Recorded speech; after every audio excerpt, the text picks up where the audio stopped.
I still remember the morning I realized something was wrong. It wasn't because of a scream, a fight, or a shocking message on my phone. It was because my husband smiled at me for too long. A silly thing, right? Most people would have called it love. I called it strange. Daniel had always been warm, but that morning he stood in the kitchen holding a cup of coffee, watching me eat breakfast with an expression I couldn't understand. It looked almost like sadness mixed with relief. "You look beautiful," he said. "Even with my morning sickness?" I asked with a smile. "Especially with it." I laughed and kissed him on the cheek before leaving for the hospital for my routine checkup. I was 29 weeks pregnant with our first child, and according to every doctor, everything was perfect. Our baby girl was healthy, my blood pressure was normal, and there was no reason to believe anything would go wrong. The appointment lasted less than an hour. Dr. Evelyn Grant showed me the ultrasound and laughed when our daughter covered her face with her tiny hands. "She's already camera shy," the doctor joked. I left feeling lighter than I had in weeks. On my way home, I decided to stop at a French bakery and buy Daniel's favorite almond croissants. He was always working hard, and I wanted to surprise him. When I pulled into the driveway, I noticed his father's truck parked outside. Richard visited occasionally, but never on Thursday afternoons. I grabbed the paper bag and walked quietly toward the front door. It was unlocked. Inside, the house was silent except for the voices coming from Daniel's office at the end of the hall. I was about to call out when I heard my name. "Claire doesn't need to know yet," Richard said. I stopped walking. Something in his tone sent a chill through my body. "She's already asking questions," Daniel answered. "She's smart." "It won't matter in a couple of months." My heart started beating faster. I was not trying to eavesdrop, but my feet refused to move. "After the birth, everything will be over," Richard said calmly. "You'll have your daughter, and we'll keep the ranch in the family." I looked down at my hands. The paper bag was shaking. "What if the hospital asks questions?" Daniel asked. "They won't. Complications happen all the time. People move on." I couldn't breathe. My brain searched for another meaning. Maybe they were talking about someone else. Maybe it was a business deal. Maybe. "You've prepared the nursery?" Richard asked. "Yes." "And the guest room?" Daniel replied. "I'll turn it into the baby's playroom later. There won't be a need for Claire's office." Every word felt like a knife cutting through my chest. Richard continued. "You're still young. After a year or two, you'll meet another woman. The child will need a mother." There was a long pause. Then Daniel said softly, "I know." I didn't wait to hear another word. I backed away from the door as quietly as I could, walked outside trembling, and locked myself inside car. My hands were shaking so badly that I dropped my keys on the floor. I kept telling myself there had to be a logical explanation. But no matter how many times I replayed their conversation, it always ended the same way. They were talking about my life as if it already had an expiration date.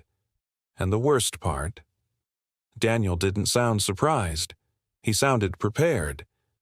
I drove to the closest park and turned off the engine. My hands wouldn't stop shaking. I read the hospital report again and again, hoping to see some warning the doctors had missed. Every line was the same. Healthy mother, healthy baby, low-risk pregnancy. If something was wrong, why had no one told me?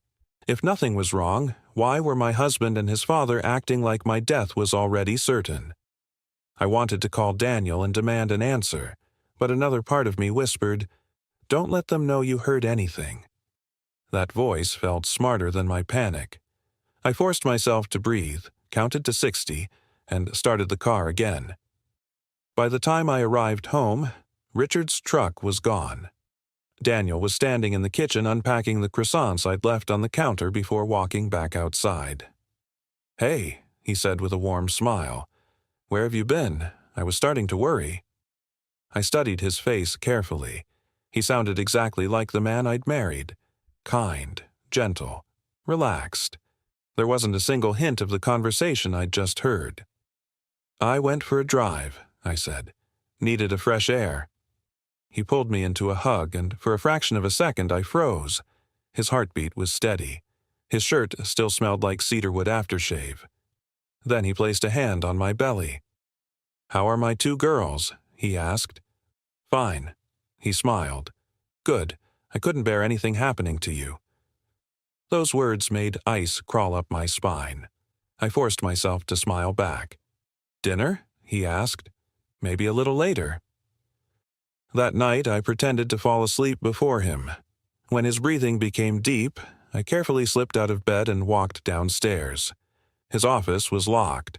I'd never seen it locked before. I stood there for a long moment before trying the handle again. Still locked.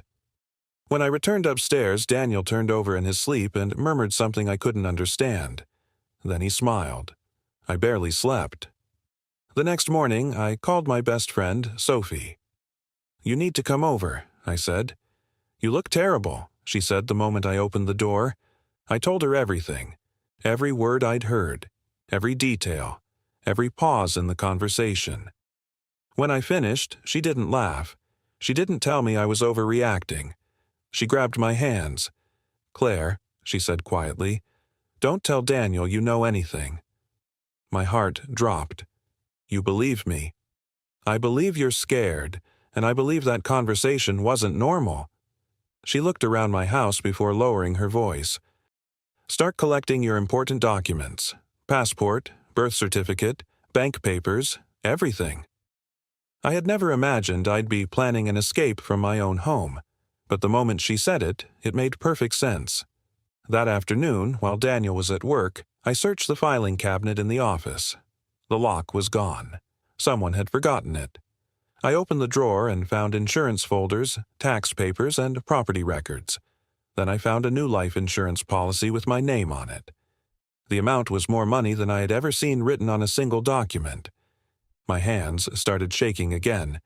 The policy had been updated 2 months earlier. The primary beneficiary was Daniel. I kept turning the pages until I found another document. A small note attached to the back read, "Review after delivery." I didn't know what it meant, but I felt sick. I quickly took photos of every page with my phone and returned the file exactly where I'd found it. As I closed the drawer, I heard a car door outside. Daniel was home early. I didn't have enough time to put my phone away before I heard the front door open. My heart slammed against my ribs. I forced myself to walk out of the office at the same pace I always did. Daniel looked up from the hall and smiled. "There you are." He kissed my forehead. "What were you doing?" "Looking for our tax papers," I said without pausing. "The bank called." He didn't react. He simply nodded. "Find them?" "Not yet. I'll help you later." His voice was calm, but for just a second I noticed his eyes drift toward the office. That night during dinner he kept asking how I was feeling, whether I was dizzy, whether I had any pain, whether the baby moved normally. He never asked that many questions before. Every answer I gave seemed to make him relax more. It was as if he was checking a list in his head. After he went to sleep, I plugged my phone into a laptop and copied every photo I'd taken onto an encrypted flash drive. Then I emailed the files to a new email account that Daniel didn't know existed. I deleted the emails from my sent folder and cleared the recent activity. It felt paranoid, but I couldn't ignore the fear growing inside me. The next morning, I visited my bank alone. I opened a new account and quietly transferred a small amount of money from our joint savings. Not enough not to notice, but enough for a hotel or a car if I needed to leave quickly. The bank manager asked if I wanted my mail delivered to my home address. "No," I said. "Email only." When I returned home, I found Richard waiting in the kitchen. Daniel was making coffee. They both looked up at the same time. "Claire," Richard said with a smile that didn't reach his eyes, "you're looking well." I forced a smile. "Thank you." "Sit down," he said. "We have a gift for you." Daniel placed a small box on the table. Inside was a delicate gold bracelet with a tiny sapphire heart. It was beautiful. But when I lifted it, I noticed a very small engraving on the inside. "Forever loved." Something about those words made my stomach turn. "It's lovely," I said quietly. Richard leaned back in his chair. "Family heirloom," he said. "It's been passed from generation to generation." Daniel looked at me. "Now it's yours." I couldn't explain the feeling, but it didn't feel like a gift. It felt like a goodbye present. Later that afternoon, I called Dr. Evelyn Grant and asked if I could meet her privately, without Daniel. She scheduled me for the next morning. When I arrived, I closed the door and asked the question I'd been afraid to say out loud. "Is my pregnancy dangerous?" She stared at me. "Not at all. Why would you think that?" I told her just enough to explain my fear without accusing anyone of a crime. Her expression changed immediately. "Claire," she said carefully, "medically, you and the baby are doing very well. There is absolutely nothing in your records that would suggest you're at high risk." Then she leaned forward. "If you ever feel unsafe at home, I want you to tell me. Immediately." For a few seconds I couldn't speak. Then I nodded. As I left the hospital, I looked across the parking lot and felt my blood run cold. Daniel's car was parked 2 rows away. He hadn't told me he was coming. Why was he there? And how long had he been watching? I ducked behind a large SUV before Daniel could see me. My heartbeat was loud enough that I felt certain anyone walking past could hear it. I waited nearly a minute. Then I carefully peeked around the corner. His car was still there, but Daniel was now standing outside it, talking to a man wearing a dark blue jacket with the hospital's logo. I couldn't hear what they were saying. The man handed Daniel a folder. Daniel looked through it for a few seconds, nodded, and shook his hand. Then he placed the folder in his car and drove away. I stood completely motionless. What could possibly be in that folder? Medical records? Insurance papers? Something else? I returned inside the hospital through a side entrance and asked the receptionist whether patients' medical information could be given to family members without permission. She shook her head immediately. "Absolutely not," she said. "Only with written authorization or exceptional circumstances." I had never authorized anything. As soon as I reached my car, I called Sophie. "Meet me," I said. "Now." 20 minutes later, we were sitting in a coffee shop at the back corner where few people came. I explained what I'd seen. Sophie didn't interrupt until I finished. "Claire," she said, "we need to stop guessing and start collecting evidence." She pulled a small notebook from her bag. "Write everything down. Dates, times, conversations. Everything you remember." I spent the next hour recording every detail from the past 2 weeks. The conversation in the office, the insurance policy, Richard's visits, the bracelet, the hospital parking lot. When I finished, Sophie looked at me. "You're not crazy," she said. "There's a pattern." That night, I pretended everything was normal. Daniel ordered takeout, watched a comedy, and laughed at jokes that weren't funny. He kept glancing at me every few minutes as if checking whether I was still there. Before bed, he wrapped his arms around me. "I love you," he whispered, "more than anything." The words felt heavier than ever before. After he fell asleep, I quietly picked up his phone from the nightstand. I knew his passcode. It was our wedding date. I opened his messages. Most of them were ordinary. Work, friends, family. Then I found a conversation with Richard. There were not only a few messages because most had been deleted, but one draft had remained unsent. Everything must stay on schedule. There was no context, no reply, just that one sentence. I quickly took a photo and put the phone back exactly where it had been. Then I opened his calendar. One day, 2 weeks before my due date, was marked only with the letters PG. No explanation, nothing else. My hands were cold. What did PG mean? The following morning, Daniel left for work earlier than usual. A few minutes later, I followed him from a distance. He didn't drive to his office. Instead, he parked outside a small building on the edge of town. There was no sign except a small plaque. Harrison Legal Consulting. I lowered my seat and watched. Richard arrived 5 minutes later. The 2 men went inside and together remained there for almost an hour. When finally they left, Richard was carrying a thick brown envelope. Daniel looked relaxed, almost happy. As I drove home, my phone vibrated.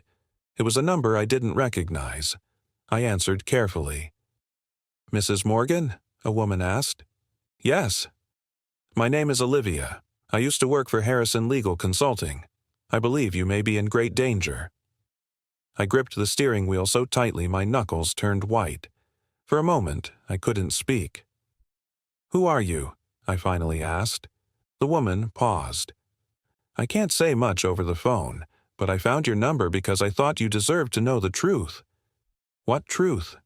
"Your husband and his father have been preparing legal documents for years. They've been to the office countless times." My heart began to race. "What kind of documents?" "I can't discuss the details. I'm only calling because I saw your name again last week and it didn't feel right." I looked into the rearview mirror, half expecting to see Daniel following me. "Why are you telling me this now?" "Because I left that firm 2 months ago, and I still can't sleep at night." The line went quiet for a second. Then Olivia said, "Don't trust anyone who benefits if you disappear." Before I could ask another question, the call ended. I immediately tried calling back, but the number was already unavailable. When I got home, I locked the door and played the recording back. I'd activated my phone's record feature without thinking when the call began. At least I had proof that it had happened. I copied the audio to 2 different flash drives and hid them in separate places. One went inside an old shoebox in the garage. The other went into a sealed envelope at Sophie's apartment. That evening, Daniel came home carrying flowers. "Thought you might like these," he said with a smile. "They're beautiful," I answered, forcing my voice to steady. "Anything interesting happened today?" he asked casually. "Not really, just rested." He studied his face for a long moment before looking away. "Good. You need to stay healthy."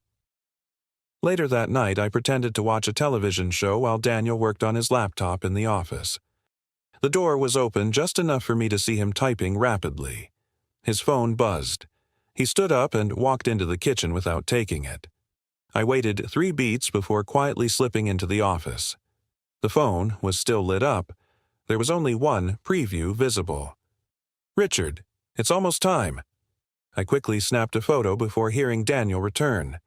I placed the phone back exactly as it was and hurried back to the couch just as he entered the room.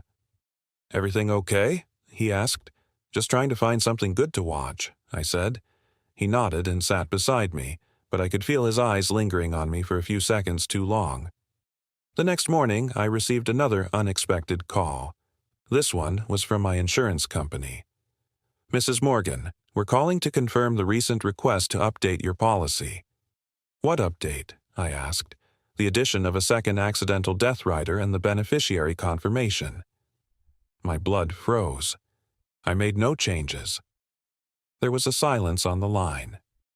"According to our records, the request was submitted last month with supporting documentation." I closed my eyes. "Could you email me a copy of everything?" The agent hesitated. "Certainly." When I opened the email later that day, my hands began to shake.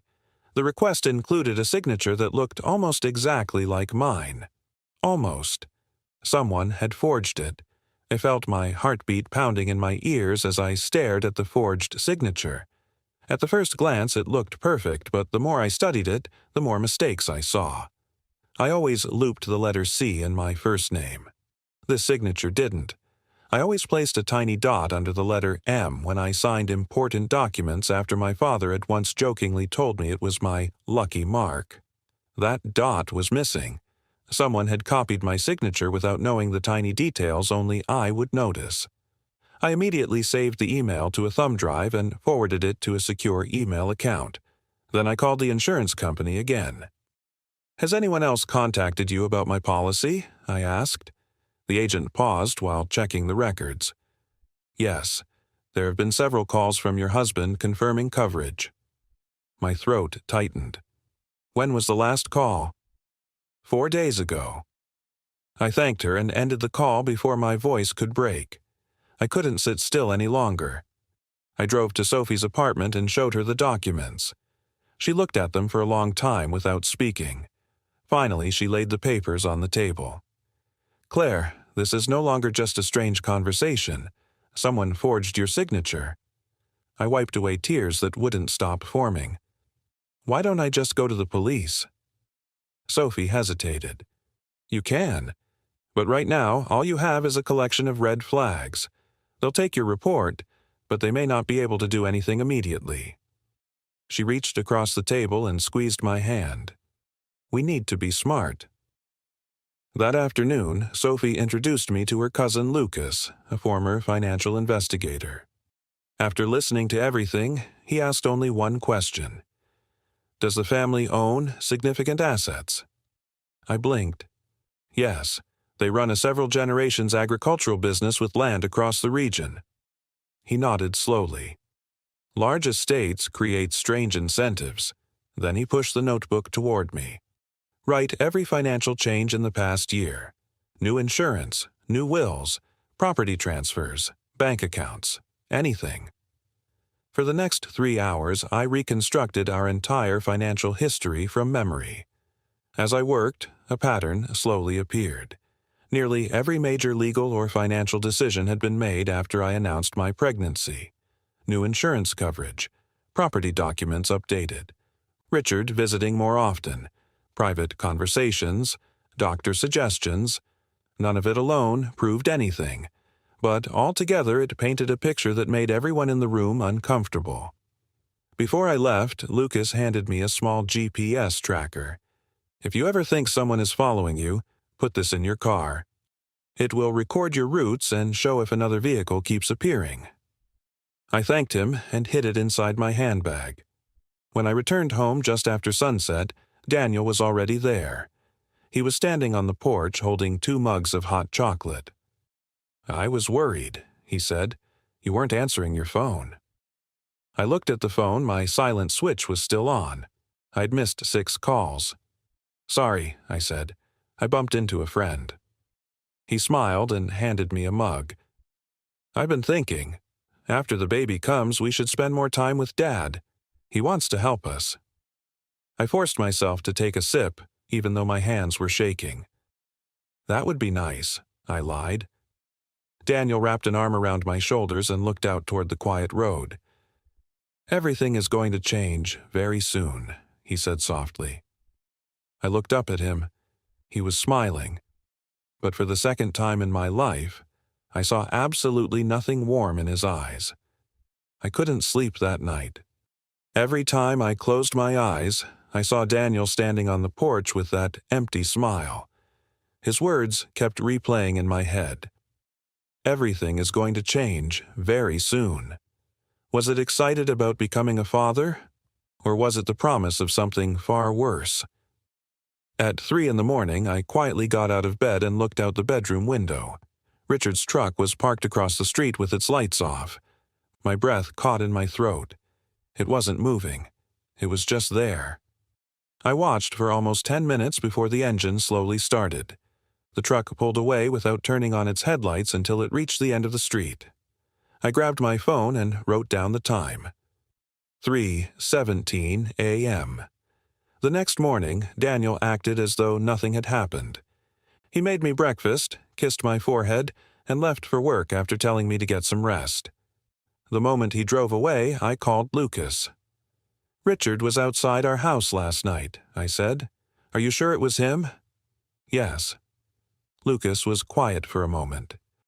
"Don't stay there alone. I'm coming." Half an hour later, he arrived with a small black case.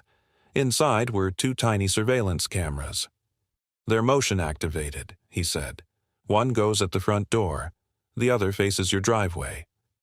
Together, we installed them where they couldn't be easily seen. Before he left, he said, "If anything feels wrong, don't wait. Call me." That afternoon, I decided to clean the storage closet under the basement stairs. I needed to distract myself. As the moving boxes were pulled aside, I noticed a loose wooden panel at the back wall. I'd lived in the house for 3 years and never seen it before. I carefully lifted it away. Behind it was a small metal box. There was no lock. Inside were several old photographs, a few letters, and a red leather journal. The photographs only showed Daniel as a child with his parents. But one picture made me completely freeze. Daniel was standing next to a young woman I'd never seen before. She was heavily pregnant. Richard stood behind them both, smiling. On the back of the photo was scribbled, "Summer 2014, waiting for baby Noah." I whispered to myself, "Who is Noah?" Daniel had always told me that our daughter would be his first child. My hands began to shake as I opened the journal. Most of the pages were blank, but a few entries remained. One entry read, "She left before the due date. Richard said it was for the best." Another entry several pages later read, "Noah deserves a better future. One day he'll understand." My blood ran cold. There was no mention of the woman's name, no explanation, nothing else, just those few sentences. I quickly photographed every page and returned the box exactly as it was. Then I heard a car pull into the driveway. I looked at the time. Daniel was home almost 2 hours early again. I hurried upstairs trying to appear normal as the front door opened. "Claire," he called. "I'm in the basement," I answered. He walked down the stairs and smiled. "Found anything interesting?" For just a split second I thought he knew about the box. I forced a laugh. "Only old Christmas decorations." He stared at me for a moment before grinning. "Good. I thought you might have found one of Dad's old hiding places." My heart skipped a beat. He knew about the secret hiding place, but he hadn't checked whether anything was missing, which meant he believed I hadn't opened it. As he turned to walk up the stairs, my eyes fell on his left pocket. A small corner of a folded paper was sticking out. It was the same cream-colored paper used by the law office I'd seen earlier, and written across the top in typed black letters were just 3 words: "Last Will and Testament." I waited until Daniel went upstairs to finish the coffee before I moved. My heart was beating so hard that I could feel it in my throat. His jacket was still hanging on the hook by the back door. The folded paper was no longer in the pocket. He had already put it somewhere. I forced myself to breathe and began looking casually around the living room. Nothing. Then I heard the shower turn on upstairs. That gave me maybe 10 minutes. I hurried to his office. The door was unlocked this time. I opened the desk drawers one by one until I found a thin black folder hidden beneath a stack of business contracts. Inside were several legal documents. The first page was indeed a will. It was Daniel's. If he died, everything went to me and our daughter. That seemed normal. Then I turned the next page and my blood ran cold. It was another will. Mine. I had never written a will. I had never met the lawyer who's appeared at the bottom of the stamp. Yet there was my signature again. Almost perfect. Almost. The documents claimed that if I died, my entire estate, including an inheritance from my grandmother, would be managed by Daniel until our daughter turned 25. There was also a letter of guardianship stating that if Daniel were unable to care for the baby, Richard would become her legal guardian. My hands began to shake so badly that I almost dropped the folder. Then I heard a floorboard creak upstairs. The shower had stopped. I quickly photographed every page, returned the folder exactly as it was, and closed the drawer just seconds before Daniel called my name. "Claire." I walked into the hall trying to look relaxed. "Yes." "Have you seen my blue tie?" He smiled. "I think I left it downstairs." I pretended to look around before pointing to the sofa near the window. "There." He thanked me, picked up the tie, and kissed my cheek. "What would I do without you?" I felt my heart twist at his words. Later that afternoon, Lucas called. "The cameras recorded something last night." I immediately drove to his office. He loaded the footage onto a large computer. The front camera only showed the empty driveway until 3:16 a.m. Then Richard's truck appeared. It stopped across the street, exactly where I'd seen it. He didn't get out. He sat there for 41 minutes. Then another car arrived, a black sedan. I didn't recognize it.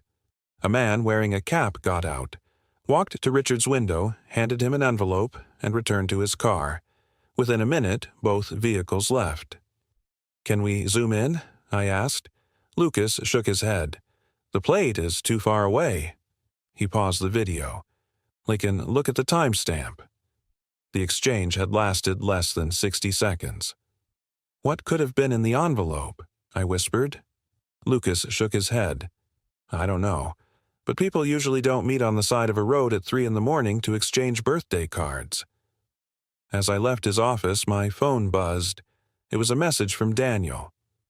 "Dad invited us to dinner Friday night. He said he wants to talk about the baby." I read the message over and over before typing back. Sounds good. The moment I pressed send, I regretted it. But saying no might make them suspicious. I had to hear what they were planning next. Even though a deep voice inside my head kept warning me that walking into that house might be the most dangerous decision of my life. I spent the entire day trying to act normal, but my mind never stopped working. Every new piece of the puzzle only created more questions. Who had forged my will? Who was the pregnant woman in the old photograph? And why had Daniel lied about never having a child before? Friday arrived faster than I wanted. As I parked outside Richard's large stone house, my hands were so sweaty that I could barely hold the car keys. "Remember," I told myself, "you aren't there for answers. You are there for survival." Daniel opened my door and helped me out. "You look nervous," he said. "Just tired," I answered. He smiled. "After tonight, you'll feel much better." Those words stayed with me as I walked to the front door. Richard greeted us with a warm hug and invited us inside. The table was already set for 3. The house felt strangely quiet. "Where's Margaret?" I asked, referring to Richard's housekeeper. "I gave her the weekend off," he said. "We need some family time." After sitting down, the conversation began normally. They asked about the baby, the hospital, and the nursery. Then Richard raised his glass.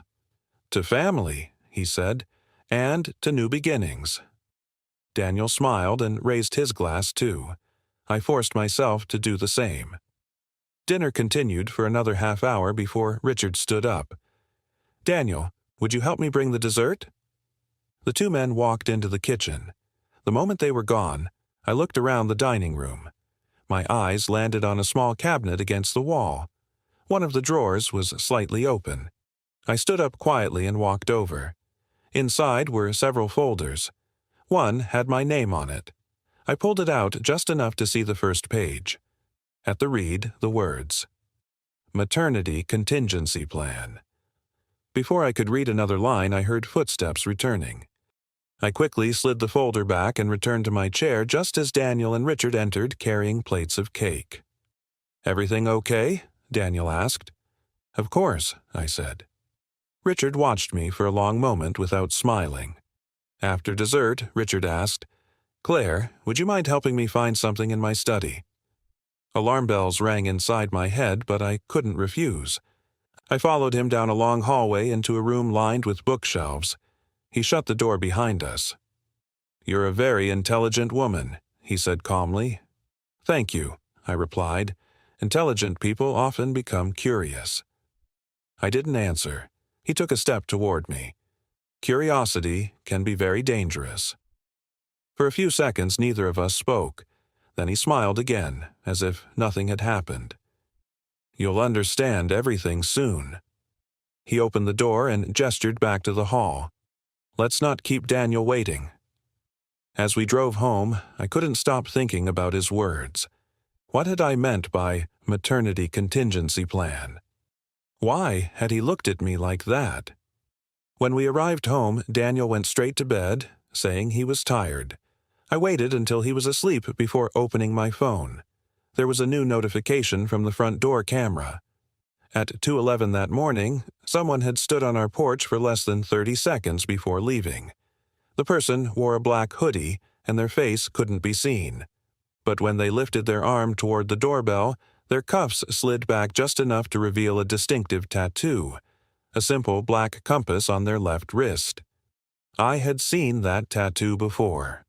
earlier that night, on Richard's right-hand man who had served wine at dinner and whom Richard had introduced only as an old family friend. I watched the video 5, 6, then 7 times. The hooded figure never looked at the camera, but the compass tattoo was unmistakable. I paused the frame and zoomed in until the image became blurry. It was still the same design. A circle with 4 long points and a small black dot in the center. I had noticed it during dinner because it peeked out from under the man's shirt sleeve when he poured my wine. Why would he show up at our house in the middle of the night? And why only for 30 seconds? The following morning I showed the footage to Lucas. He studied it carefully before leaning back in his chair. "This wasn't random," he said. "He came to check something." "Like what?" "Whether you were home, whether the house was dark, whether anyone was awake."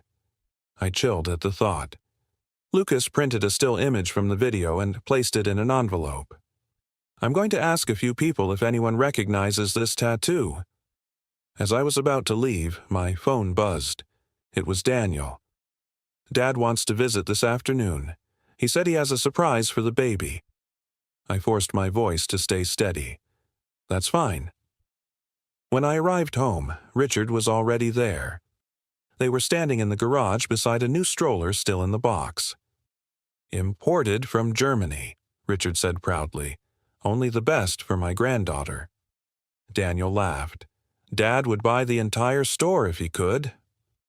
I pretended to admire the stroller, but my attention was drawn to a small white van parked across the street. I'd never seen it before. It stayed there for 2 hours without moving. The driver never got out. When Richard finally left, the van drove away at the same time. I quickly wrote down the partial license plate number I could see. That night, Lucas called. "I found something." He sounded more serious than ever. "The man with the compass tattoo works for a private security company." "Security?" I asked. "Officially, yes. Unofficially, the company has been mentioned in several civil investigations involving intimidation and property disputes. No criminal convictions, but their name keeps appearing." My heart started pounding again. "Did Richard hire them?" "I can't prove that yet." He breathed slowly. "But there's something else." I waited. "I looked into the property records for your house. It was transferred into a family trust 6 weeks ago." I stopped walking. "What?" Lucas continued. "According to the filing, there are 3 beneficiaries. You, Daniel, and your unborn child." That didn't sound strange until he added, "But there's a clause. It activates only if you die before the child's first birthday." I couldn't speak. "Claire?" Lucas asked. "Are you still there?" "Yes." My voice was barely a whisper. How could that be transferred without my knowledge? That's exactly the question I'm trying to answer. That night I didn't sleep at all. I packed a small bag without making noise. Passport, cash, extra clothes, medical records, the flash drives with all the photos and recordings. I hid the bag beneath the back seat of my car just in case. I had just returned inside the Went. My phone vibrated with an unknown number. I answered carefully. A woman's voice spoke in a low whisper. "My name is Hannah. You don't know me, but I used to be engaged to Daniel." Everything around me seemed to stop. "You need to leave before it's too late," she said, "because I'm not the first woman to walk away from that family. I'm just the first one survived."